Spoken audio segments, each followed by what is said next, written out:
পটল চিংড়ি বাড়িতে বানালে কেন যেন অনুষ্ঠান বাড়ির মতো পারফেক্ট স্বাদ আসে না, এই অভিযোগটা কিন্তু আপনারা অনেকেই করে থাকেন।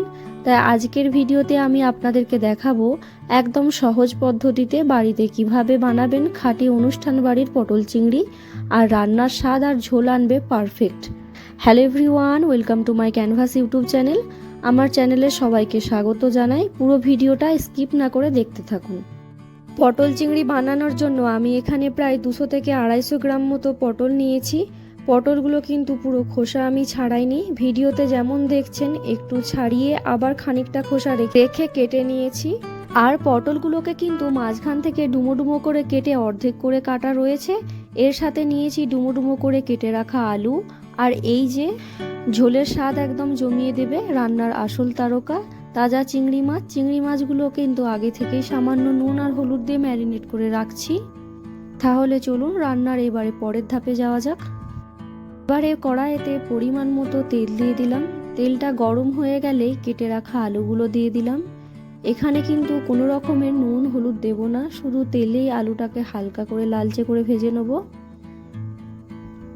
দেখুন কথা বলতে বলতে আলুগুলো সুন্দর ভাজা হয়ে গেছে। এবারে আলুগুলোকে এক এক করে তুলে নিচ্ছি। একই তেলে এবারে দিয়ে দেবো কেটে রাখা পটলগুলো। ঠিক একই পদ্ধতিতে কোনো রকমের নুন হলুদ ছাড়া পটলগুলো একটু নাড়াচাড়া করে হালকা করে ভেজে নিতে হবে। এই রেসিপিটা বানানো যেমন সহজ, মশলাও কিন্তু খুব কম লাগে, তাই স্কিপ না করে পুরো ভিডিওটা দেখতে থাকুন। পটলগুলো কিন্তু একদম দারুণভাবে ভাজা হয়ে গেছে। এবারে এগুলো কড়াই থেকে এক এক করে তুলে রাখছি। সব শেষে দিয়ে দিচ্ছি নুন হলুদ মাখানো চিংড়ি মাছগুলো। একটা কথা মনে রাখবেন, চিংড়ি মাছ কিন্তু খুব বেশি কড়া করে ভাজা যাবে না, বেশি ভাজলে মাছ শক্ত হয়ে যায় আর আসল স্বাদটা চলে যায়। তাই হালকা করে এপাশ ওপাশ করে ভেজে তুলে নিচ্ছি। ব্যাস, আমাদের আলু পটল আর চিংড়ি ভাজা কিন্তু কমপ্লিট। এরপরে চলে যাব পরের ধাপে। এবারে কড়াইতে সামান্য তেল যোগ করলাম। ফোড়নে দিয়ে দিচ্ছি শুকনো লঙ্কা, গোটা জিরা আর একটা এলাচ। 1 মিনিট মতো নেড়ে চেড়ে একটি গন্ধ বেরোতে শুরু করলে ঝিরিঝিরি করে কেটে রাখা পেঁয়াজ কুচি দিয়ে দেবো। পেঁয়াজটাকে বেশ কিছুক্ষণ নাড়াচাড়া করতে দিলাম। তারপরে দিয়ে দেবো সামান্য চিনি, যা রান্নার দারুণ একটি রং আর স্বাদ আনবে। এরপরে এটাকেও খুব ভালো করে নাড়াচাড়া করতে থাকবো। এরপরে দিয়ে দেবো মাঝারি মাপের কেটে রাখা টমেটো কুচি, দিয়ে উপর থেকে দিয়ে দিলাম সামান্য পরিমাণে নুন, যাতে টমেটোটা তাড়াতাড়ি গলে যায়। দেখুন টমেটোটা একদম গলে গেছে। এই পর্যায়ে আমি দিয়ে দেবো এক এক করে সব মশলা।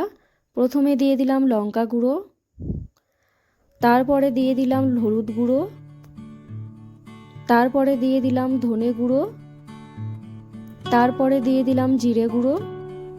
কোনো রকম জল ছাড়াই এটাকে একটুখানি কষাতে থাকবো, একদম স্লো আছে, যাতে মশলার তলাটা একদম ধরে না যায়। তারপরে দিয়ে দিলাম আদা রসুনের পেস্ট আর সামান্য একটু জল। অল্প অল্প জল দিয়ে মশলাটাকে খুব ভালো করে কষাতে থাকবো। একবার এইভাবে রেসিপিটা বানিয়ে দেখুন, খেতে কিন্তু দুর্দান্ত হয়। আর যারা আমার চ্যানেলে নতুন সদস্য, অবশ্যই সাবস্ক্রাইব করতে ভুলো না এরকম নতুন সহজ সরল রেসিপি দেখতে। দেখুন কথা বলতে বলতে আপনাদের সাথে কত সুন্দরভাবে তেল ছাড়তে শুরু করেছে। এই পর্যায়ে আমি দিয়ে দেবো ভেজে রাখা আলু আর পটলগুলো, তারপরে দিয়ে দেবো চেরা কাঁচা লঙ্কা। আলুর সাথে মশলাটাকে 2 থেকে 4 মিনিট মতো খুব ভালো করে কষাতে থাকবো। দেখুন আমার কষানো হয়ে গেছে।